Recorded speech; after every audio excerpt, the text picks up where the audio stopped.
अस्सलाम वालेकुम, I am clinical dietitian Ayesha Nasir. और जैसे कि हम जानते हैं, रमज़ान आते साथ ही एक मसला जो कि तमाम आवाम को शुरू हो जाता है वो है तेज़ाबियत का मसला, सीने में जलन का मसला, गर्मी का मसला, कब्ज़ का मसला, यानी कि मैदे से रिलेटेड मसले मसाइल सारे के सारे इधर रमज़ान आया, इधर हमारे शुरू हो गए। वजूहात क्या है? हमारा लाइफस्टाइल, छोटी छोटी गलतियाँ जो हम लोग कर रहे होते हैं वो इन तमाम बीमारियों की, इन तमाम बीमारियाँ तो खैर नहीं कहना चाहिए, सिवाय कब्ज़ के बाकी चीज़ें बीमारियाँ नहीं, मसाइल की वजह जो है बनते हैं। अब सबसे पहले शुरू करते हैं तेज़ाबियत से। तेज़ाबियत का मसला क्यों जन्म लेता है? हमारा जो लाइफस्टाइल है, पराठों का इस्तेमाल हम सहरी में कर रहे होते हैं, साथ में मिर्च मसाले वाला हमने सालन रखा होता है।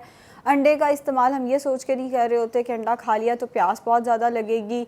लस्सी जो है उसमें चीनी डाल के, तो नमक डाल के, यानी कि शुगर का, सॉल्ट का इस्तेमाल जो है हम बहुत ज़्यादा कर रहे होते हैं। सारी सहरी करके एंड पे हम चाय का इस्तेमाल कर लेते हैं या कॉफ़ी का इस्तेमाल कर लेते हैं, जो कि तेज़ाबियत की बड़ी वजह बनता है। फिर अफ्तार का वक्त आता है तो हम सबसे पहले जाते हैं दूध सोडा की तरफ, शरबतों की तरफ, जिसकी वजह से तेज़ाबियत का मसला मज़ीद बढ़ता है। उसके बाद जो स्पाइसी फूड हम खा रहे होते हैं, जो फ्राइड आइटम्स हम खा रहे होते हैं, वो भी तेज़ाबियत की वजह बनते हैं। फिर इतनी देर ख़ुद को भूखा रख के, कोई 16-17 घंटे का रोज़ा है, ज़ाहिर है हर मुल्क में डिफरेंट ड्यूरेशन है, मगर ऑन एवरेज जो रोज़ा है वो 16 से 17 घंटे का हमारे पास रोज़ा है। और उसके बाद अगर आप एकदम बॉडी को इतना ज़्यादा फ्राइड फूड देंगे या दूध सोडा का इस्तेमाल करेंगे या नींबू पानी का भी इवन अगर आप फ़ौरन इस्तेमाल करते हैं बग़ैर किसी सीड्स के या बग़ैर मिंट के, तो वो तेज़ाबियत की वजह बन सकता है। अब हमने करना क्या है? पहले तो ये कि पराठा आप इस्तेमाल कर सकते हैं, लेकिन ऑयल जो है वो कम से कम रखें। हो सके तो पराठे की जगह रोटी का इस्तेमाल करें। रोटी तेज़ाबियत के अगेंस्ट बहुत अच्छा काम करती है।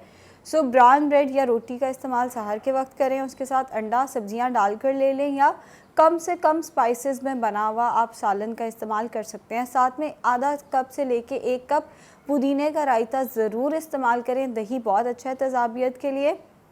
चाय का इस्तेमाल हो सके तो, अगर आपको तेज़ाबियत का मसला हो सके तो चाय का इस्तेमाल जो है वो ना करें। अब हम बात करते हैं अफ्तार की। अफ्तार में 2 खजूरें, ज़ाहिर है हमने रोज़ा खोलना ही 2 खजूरों के साथ है। खजूरों का इस्तेमाल ज़रूर करें, लेकिन उसके बाद ड्रिंक में सिर्फ पानी का इस्तेमाल करें। हो सके तो सादा पानी का इस्तेमाल करें। या मैं आपको एक डिटॉक्स बताने लगी हूँ, बहुत इफ़ेक्टिव है। उसमें आपने करना क्या है? हस्बे ज़ायक़ा सौंफ, इलायची, पुदीना, तीनों चीज़ें आपने पानी में, अगर 3 लीटर पानी आप पी सकते हैं सहर और अफ्तार के दरमियान, तो 3 लीटर पानी में भिगो के रख दें। 8 ग्लास पी सकते हैं, यानी 2 लीटर तकरीबन पी सकते हैं, तो 2 लीटर पानी में भिगो के रख दें। यही पानी आप रोज़ा खोलने से लेकर सहरी के दरमियान में पीते रहें। यही पानी आप एज़ अ ड्रिंक इस्तेमाल कर सकते हैं अफ्तार के टाइम पे। ये तेज़ाबियत के लिए इंतहाई अच्छा है। इसमें अगर आप चिया सीड्स डाल देते हैं तो मज़ीद तेज़ाबियत को जो है फ़र्क पड़ेगा। और इसके बाद आती है हमारे पास पकौड़े, समोसों की भरमार। हो सके तो फ्राइड ऑयली चीज़ों को अवॉइड करें। हाँ, आप चिपटे हुए पकौड़े, जिसे नॉन स्टिक पैन में आपने जो बैटर है वो अच्छे से फैला देना है। चिपटे हुए पकौड़े सब्ज़ी डाल के, जैसे बैंगन के पकौड़े हो गए, पालक के पकौड़े हो गए, वो आप इस्तेमाल करते हैं तो तेज़ाबियत कम होगी। साथ में दही का इस्तेमाल, या अगर आपको तेज़ाबियत का मसला है तो दही फुल्की, दही बड़ों का इस्तेमाल जो है ज़रूर कर लें। मिर्च मसाला कम से कम रखना है। चटनियों की भरमार नहीं कर देनी। फ्राइज़ का इस्तेमाल चाट मसाला डाल के नहीं करना। ग्रीन टी का, चाय का, कॉफ़ी का इस्तेमाल जो है वो कम से कम रखना है अपना। एंड इसबगोल बहुत अच्छा है तेज़ाबियत के लिए। 2 खाने के चम्मच इसबगोल इस्तेमाल करें। तो ये हो गया तेज़ाबियत का मसला। सीने में जलन क्यों शुरू हो जाती है? मोर और लेस यही होता है कि हम लोग अफ्तार के वक्त इतना खा लेते हैं, बीच में ब्रेक नहीं लेते। अगर आपको सीने में जलन शुरू हो जाती है, मुझे याद है आज से कोई 2 साल पहले मैं एक मॉर्निंग शो में बैठी हुई थी, अफ्तार ट्रांसमिशन में बैठी हुई थी, जहाँ ये बात हो रही थी कि 11 22 को अफ्तार के टाइम पे बहुत ज़्यादा कॉल्स आती हैं। और वजह क्या बनती है? लोगों को सीने में जलन होती है और उन्हें लगता है कि हार्ट अटैक आ रहा है। हार्ट अटैक नहीं आ रहा होता, वो सीने में जलन हो रही होती है। और वजह क्या है? हम इतना खा लेते हैं अफ्तार शुरू होते साथ ही। हमें ये लगता है कि हमने 16 घंटे रोज़ा रखा है, अब हमारा हक़ है कि हमने सब कुछ 1 घंटे के अंदर अंदर खा लेना है। अगर आपको ये मसला है तो आप कोशिश करें अफ्तार पहले कर लें, लाइट सा अफ्तार करें, नमाज़ पढ़ें, उसके कोई आधे घंटे बाद डिनर करें अपना। और डिनर में सलाद का इस्तेमाल ज़रूर करें, ताकि कॉन्स्टिपेशन का या गैस्ट्रिक इश्यूज़ हैं वो कम से कम हो सके। देखिए, हम में से कितने लोग हैं जो अफ्तार में या रमज़ान के दौरान सब्जियों का इस्तेमाल करते हैं। आप में से कितने लोग हैं, अपना सेल्फ एनालिसिस करें, आप में से कितने लोग हैं जो सलाद का इस्तेमाल रमज़ान में करते हैं। वैसे हम लोग बड़ा हेल्दी लाइफस्टाइल गुजार रहे होते हैं जी, हम लोग सलाद ज़रूर खाते हैं, हम लोग सब्जियाँ ज़रूर खाते हैं, रमज़ान आते साथ ही हमें सब कुछ भूल जाता है।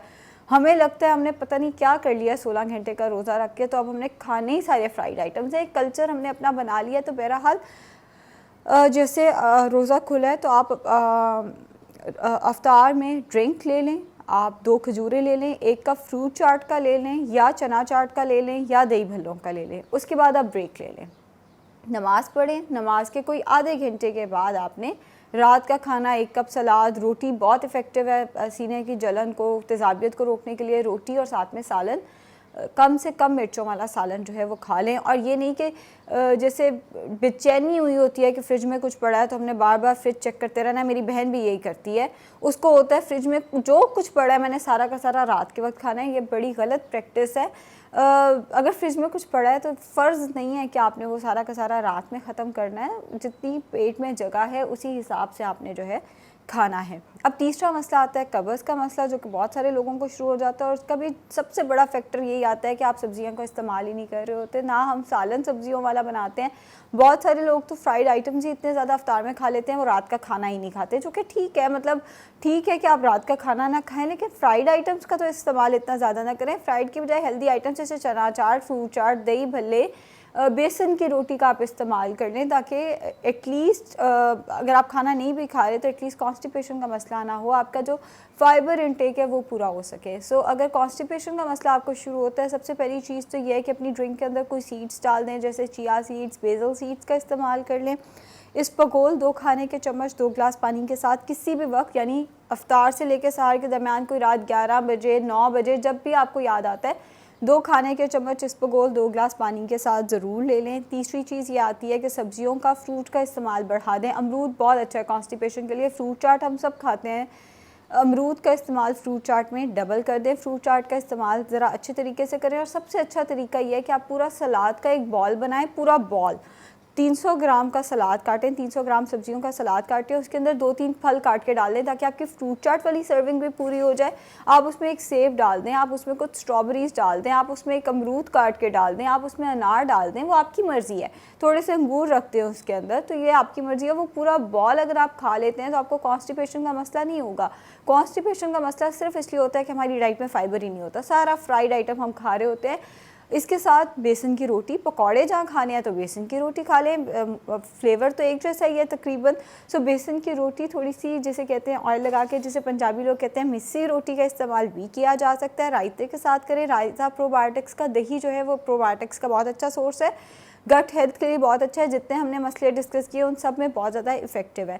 सो दही के साथ आप रोटी का इस्तेमाल कर सकते हैं। थोड़ी सी वॉक रखें रमज़ान में।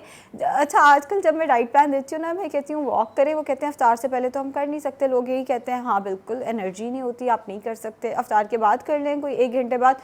उसमें तो दिल करता है बस हम सो जाएं। तो भाई वॉक तो करनी है, ये तो हेल्दी लाइफस्टाइल के लिए। वेट लॉस एक तरफ रख दें, हेल्दी लाइफस्टाइल के लिए तो वॉक करनी है। आप कैसे एक पूरा महीना एक सोफे पे गुजार सकते हैं या एक बेड पे बैठे गुजार सकते हैं? थोड़ा सा तो खुद पे तरस खाएं। रोज़ा रख के हम कोई काम इसलिए नहीं करते, हमने रोज़ा रखा हुआ है। रोज़ा खोल के हम लोग कोई काम करते इसलिए नहीं करते, नींद ही बहुत आ रही होती है। भाई फिर जाना कहाँ है? थोड़ा सा तो अपने आप को ध्यान दे। इतनी सेल्फ सिंपथी भी अच्छी नहीं है, अपने ऊपर इतना तरस खाना भी अच्छा नहीं है।